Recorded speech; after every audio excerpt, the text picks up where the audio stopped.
क्या दोस्तों फेसबुक और ट्विटर भारत में 26 मई से बंद हो जाएगा? आपको क्या लगता है? और 26 मई से बंद क्यों हो रहा है? क्या है इनका मतलब? पूरी इन्फॉर्मेशन देखने वाले हैं दोस्तों। वीडियो को पूरा देखना है। आपको मैं एक एक फैक्ट बताने वाला हूं कि आज फेसबुक और ट्विटर के बारे में सोशल मीडिया में जो बातें चल रही हैं। यूट्यूब पर भी आप काफ़ी वीडियोस देख चुके होंगे, लेकिन उनमें आपको कुछ भी समझ में नहीं आ रहा होगा। लेकिन मैं आपको यहाँ पर समझाऊंगा बिल्कुल क्लियर कि फेसबुक और ट्विटर पर भारत में क्या 26 मई को बैन लगने वाला है और कौन सी डेडलाइन है जो 25 मई को समाप्त हो रही है। पूरी इन्फॉर्मेशन को देख लेते हैं। अब देखिए क्या हुआ था दोस्तों कि भारत सरकार इंडियन गवर्नमेंट ने 3 महीने पहले, आज से 3 महीने पहले एक गाइडलाइन निकाली थी।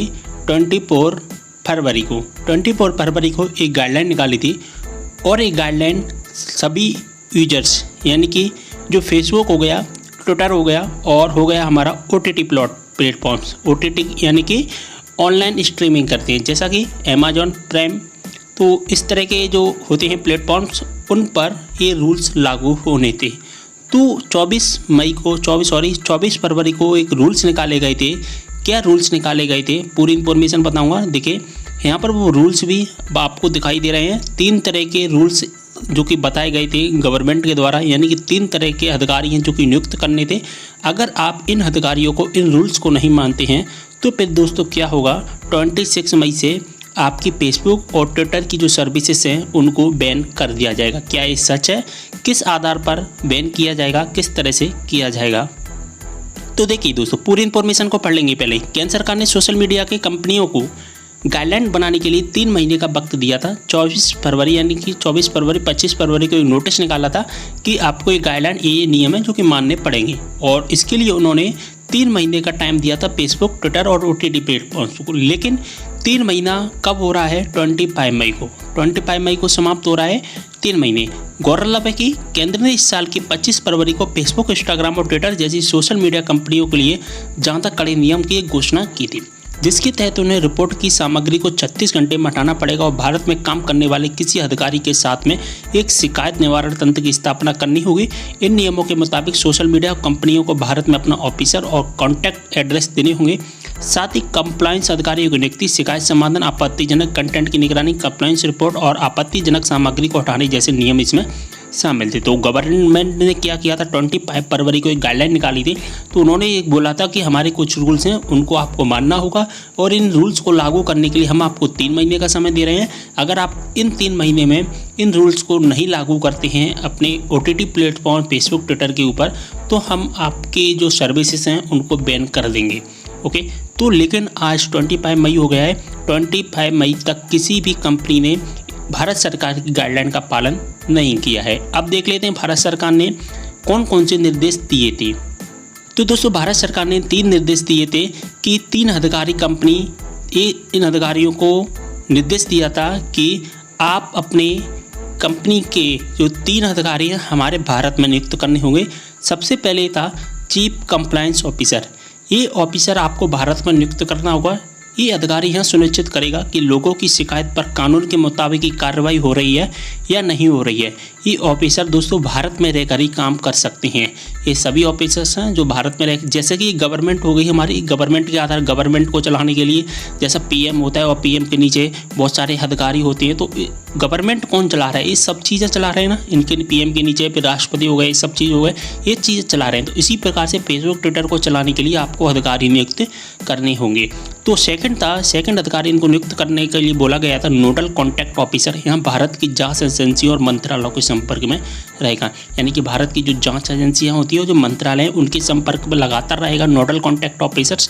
यानी कि एक कॉन्टैक्ट ऑफिसर्स नाम से समझ में आ रहा है, ये ऑफिसर्स है, सभी की कॉन्टैक्ट हिस्ट्री अपने पास में रखेगा। कौन क्या अपलोड कर रहा है, क्या डिलीट कर रहा है, सभी की हिस्ट्री अपने पास में रखेगा और भारत की जाँच एजेंसी और मंत्रालयों के अपने जो संपर्क में काम करेगा। इसके बाद में ग्रीवेंस ऑफिसर, ये ऑफिसर्स क्या करेगा, यह अपने यूजर्स की शिकायतों पर 24 घंटे के अंदर कदम उठाएगा और 15 दिन में उस शिकायत का निवारण करेगा। जैसे कि मैं हो गया और मैंने किसी भी कंपनी जैसे कि फेसबुक पर एक कंप्लेंट की, तो उस कंप्लेंट को 24 घंटे के अंदर उस पर उनको एक्शन लेना होगा और 15 दिन के अंदर उस पूरी कंप्लेंट को कंप्लीट करना होगा, यानी कि मैंने जो कंप्लेंट की थी उसको पूरा सॉल्यूशन देना होगा। ग्रीवेंस ऑफिसर ये काम करेगा। इसके बाद में कंपनी को आदेश दिए गए कि साथ ही कंपनियों को मासिक रिपोर्ट बनानी होगी, एक मासिक रिपोर्ट बनानी होगी, जिसके तहत ही कंपनियां सरकार को ये बताएंगी कि उन्हें पूरे महीने में कितनी शिकायतें मिली हैं और उन पर क्या कार्रवाई की गई है। पूरी का महीने में, यानी कि एक महीने की पूरी लिस्ट बनाई जाएगी, कितनी शिकायतें आई हैं, कितनी शिकायतों का हमने सॉल्यूशन किया है, यानी कि पूरी एक रिपोर्ट बनाई जाएगी। इसके बाद में साथ ही सरकार ने ये भी कहा है कि फेसबुक, व्हाट्सएप, ट्विटर तथा OTT प्लेटफॉर्म्स को यह बताना हुआ कि उनके किसी यूजर जैसे फोटोज़ वीडियोज़ का गलत इस्तेमाल ना किया हो। कोई यूजर से फ़ोटोज़ का या वीडियो का गलत इस्तेमाल करता है, आपको पता होगा कि OTT प्लेटफॉर्म्स पर कितना गंदा प्लेटफॉर्म्स पर ये प्रमोट किया जा रहा है फ़ोटोज़ वीडियोज़ को, आप सभी को पता ही है। और फेसबुक पर भी, व्हाट्सएप पर भी, OTT प्लेटफॉर्म्स पर भी ये सारी चीज़ें आपको पता है। तो दोस्तों, ये फ़ोटोज़ और वीडियोज़ का कोई भी गलत इस्तेमाल ना कर पाए और ना ही किसी व्यक्ति की आपत्तिजनक तस्वीर को शेयर कर पाए या फिर न्यूडिटी को प्रमोट किया जाता है, तो ऐसी पोस्ट को 24 घंटे के अंदर, यानी कि ऐसी कोई भी पोस्ट होती हैं जो 24 घंटे के अंदर इनको हटानी होगी और शेयर करने वाले का अकाउंट तुरंत 24 घंटे के अंदर ही अंदर बंद करना होगा। तो ये चीज़ें हैं 5 से 3 तो ऑफिसर नियुक्त करने हैं और 4-5 चीज़ें जो कि गवर्नमेंट ने इनको आदेश दिए थे कि एक काम करना होगा। कब तक करना है ये काम? 25 मई तक। लेकिन दोस्तों 25 मई तक गवर्नमेंट के आदेशों का अभी तक कोई भी पालन नहीं किया गया है, केवल और केवल एक कंपनी को छोड़कर।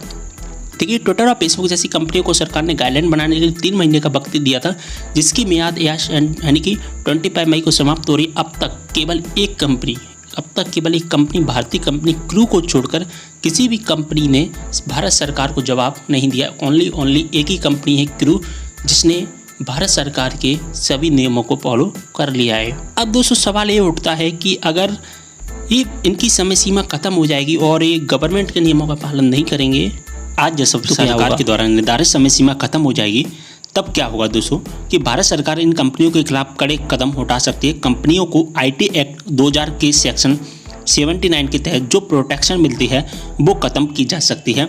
सेक्शन 79 ये सुनिश्चित करता है कि अगर इन कंपनियों के प्लेटफॉर्म पर कोई व्यक्ति गैर कानूनी जानकारी शेयर करता है तो इनके लिए ये कंपनियां जिम्मेदार नहीं होंगी। तो दोस्तों, जब ये कंपनियां हैं इन नियमों को नहीं मानेंगी तो दोस्तों इनके ऊपर जो प्रोटेक्शन लगाई गई है IT एक्ट 2000 से के सेक्शन 79 के तहत, इस सेक्शन है उनको ख़त्म कर दिया जाएगा, यानी कि इस सेक्शन है इनसे अधिकार छीन लिया जाएगा और जो भी जिम्मेदारी बनती है फिर कंपनियां की बनेगी। देखिए, यहाँ पर गैर कानूनी जानकारी जो भी शेयर करेगा उसकी जिम्मेदारी पूरी की पूरी कंपनियों की बनेगी। तो अब क्या होता है, अब देखेंगे, अभी 1-2 दिन का तो टाइम मिलेगा। अगर ये बैन होता है तो 27 और 28 मई के बीच में बैन हो जाएगा, क्योंकि 26 को लास्ट इसकी वो बैन होने की डेट है, लेकिन 27-28 तक हो सकता है अगर बैन होगा तो।